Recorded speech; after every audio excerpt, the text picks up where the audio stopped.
Fala, meu querido investidor, seja bem-vindo a mais um vídeo aqui no canal Vício de Investidor. Esse vídeo é para falar do mais recente vídeo do Thiago Nigro, dos vídeos que ele faz aí do Rumo ao Bilhão, onde ele tomou uma decisão, onde ele não explicou muito o porquê ele estava fazendo isso.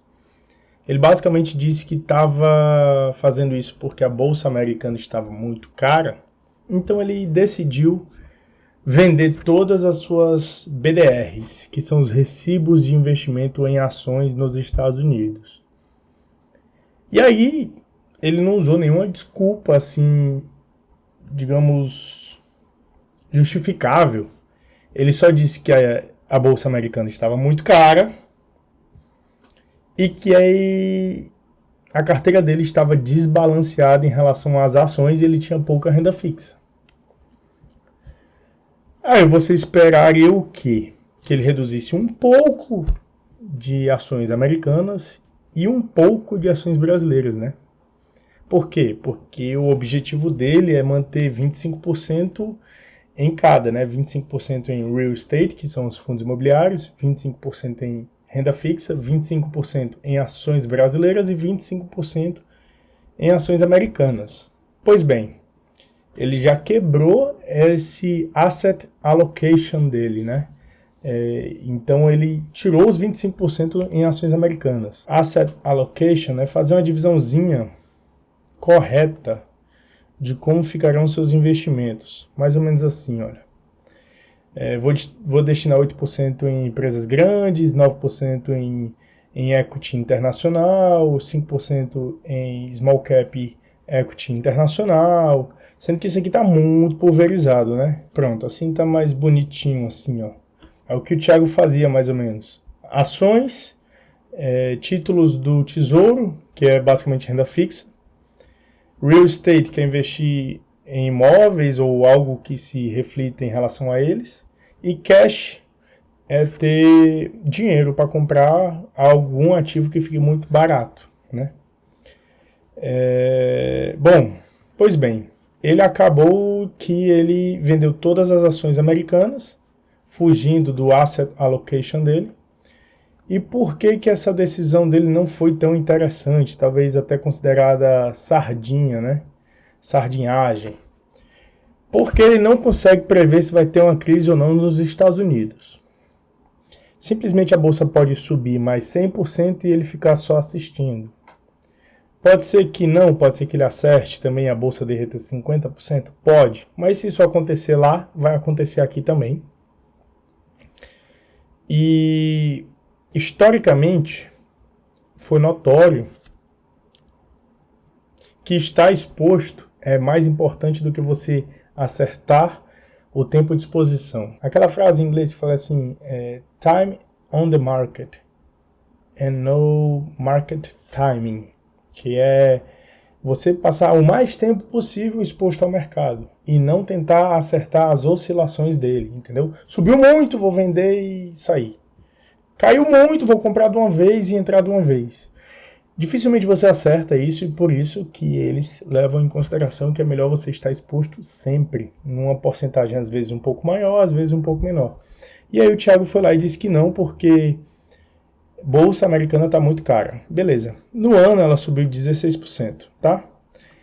Em um ano ela está subindo só 3%. Em 5 anos ela está subindo 55%. E o IVVB11, ela está subindo menos, né? Por quê? Porque tem a variação do dólar, né? Quando você compra o IVVB11, você está vendendo o seu real e comprando o dólar.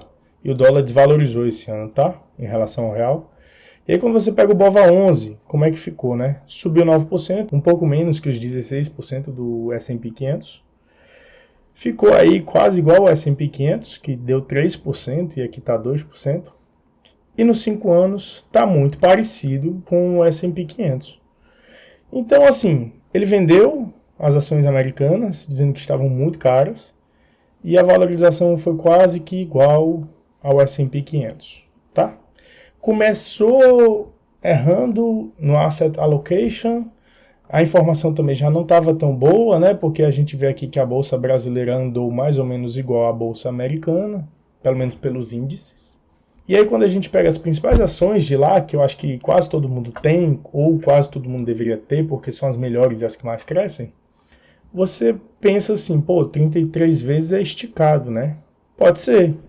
Mas a gente tem que lembrar que Microsoft nunca vai operar a 6 vezes, porque é uma empresa que cresce muito, com alta competição. É aquela frase que você fala assim, eu quero um produto bom e barato. Aí você responde para o cliente assim, ó, eu tenho os dois, qual você quer? Porque é muito simples, que se é bom, não é barato. E que se é barato, não é bom.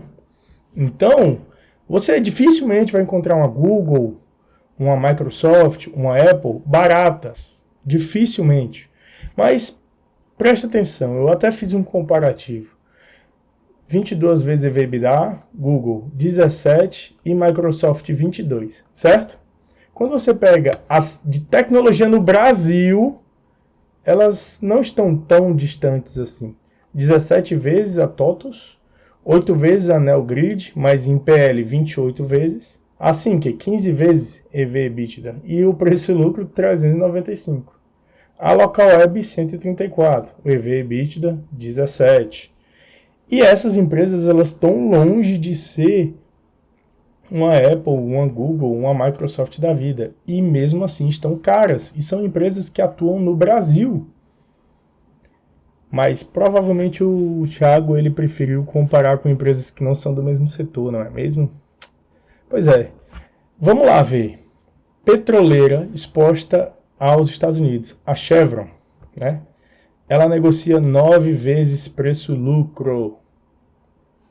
EV/EBITDA, 5 vezes. Aí a gente pega uma PetroRio, que negocia 11 vezes, e a EV/EBITDA negocia 8. Ou seja, a PetroRio, você comprando aqui no Brasil, você paga mais caro do que comprar uma Chevron.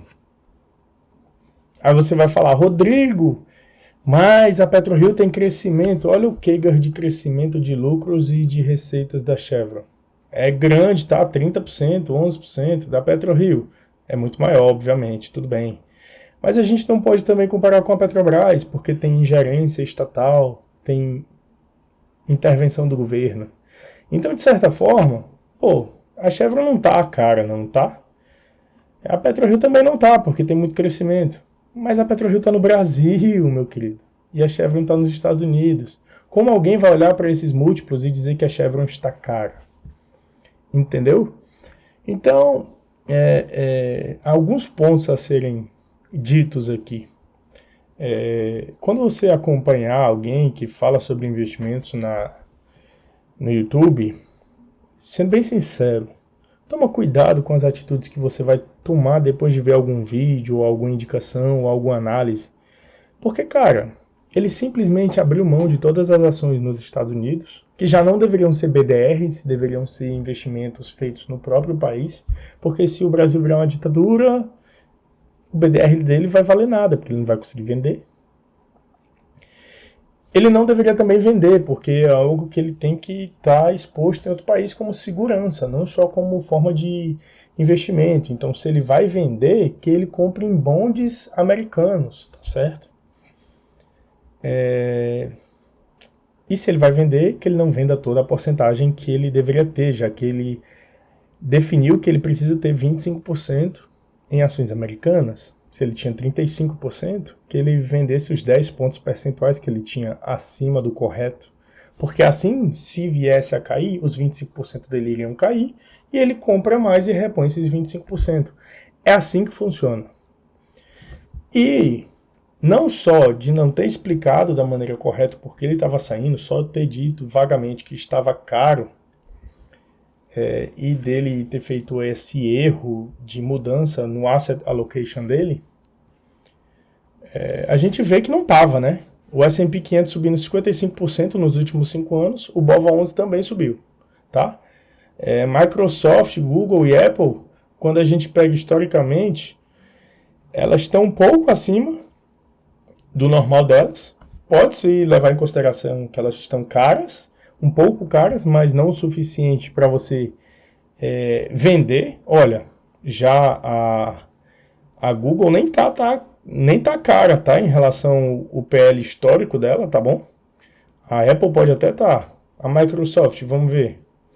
Microsoft está quase em linha também, não está muito, cara. Já esteve mais aqui em 2018, em 2021. Hoje nem tanto. Então, é dinâmico, tá? Não tem como você olhar para o IVVB11, ver o quanto que ele subiu e dizer que todas as ações americanas estão caras. Não é assim que funciona. E quando a gente vê e compara, o S&P subiu tanto quanto o BOVA11.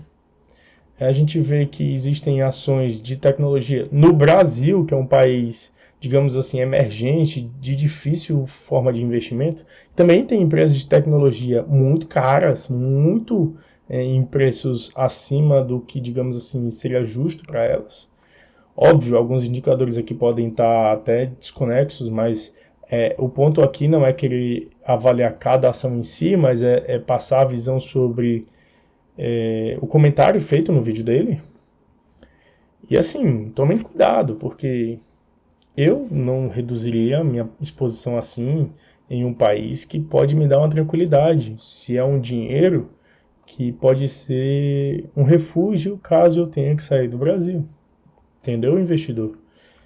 Então, muito cuidado com essas sardinhadas, essas sardinices que vocês veem por aí no YouTube, porque tem muito influenciador que fala mais do que deveria ou pelo menos faz algo que foge da maneira correta de se investir.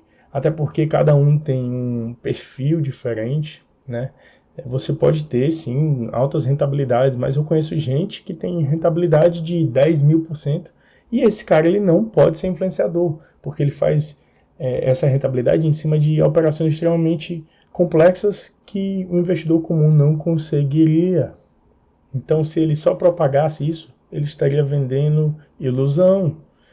Então, assim, o mais correto é aportes recorrentes, dividir a sua carteira em diferentes setores e sempre manter a porcentagem corretinha. Se subiu muito, você vende um pouquinho. Se caiu muito, você compra mais um pouquinho daquilo.